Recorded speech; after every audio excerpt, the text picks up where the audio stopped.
hurricane ministry and during Hurricane Rita actually kind of caught us by surprise here. We were neck deep in evacuee ministry with Katrina evacuees whenever we heard the news of Rita was coming, and so we really didn't have a game plan for Rita actually coming and hitting us. And we still had 200 Katrina evacuees here that had been here for about the last 28, 29 days. And then Hurricane Rita came in, and we actually picked up 200 more Rita evacuees from southwest Louisiana, a lot of them from Cameron Parish. And so we rode the hurricane out that night with 400 evacuees here. I personally rode it out in the White House, just over here across the campgrounds.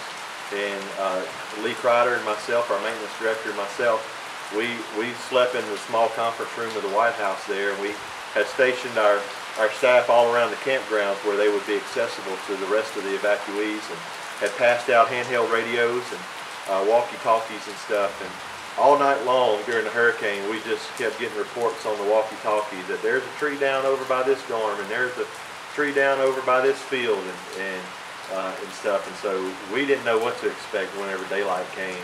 But whenever we got up at daylight and saw what had gone on, throughout that night and the rest of that day, that Saturday, as Rita came through, we had over 150 trees that fell here on the campgrounds.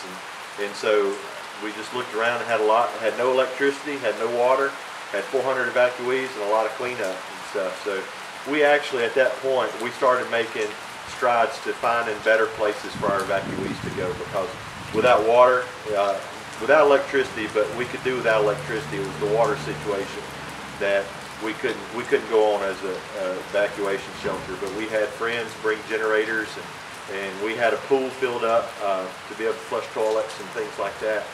So it became just a matter of survival.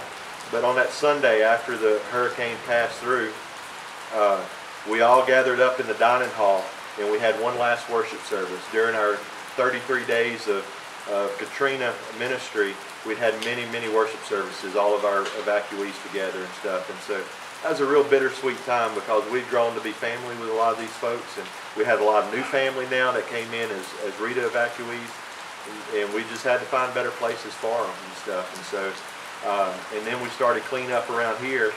And one thing that we were doing, this building that we're sitting at right now, the Tabernacle, the Katrina evacuees actually gutted the building so we could start remodeling it, a huge remodel project.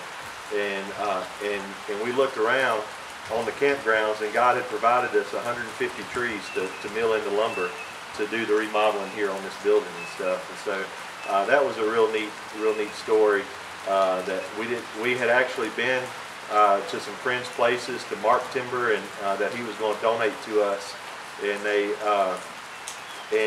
and so we could mill it into lumber. But we ended up getting the lumber off the campgrounds here.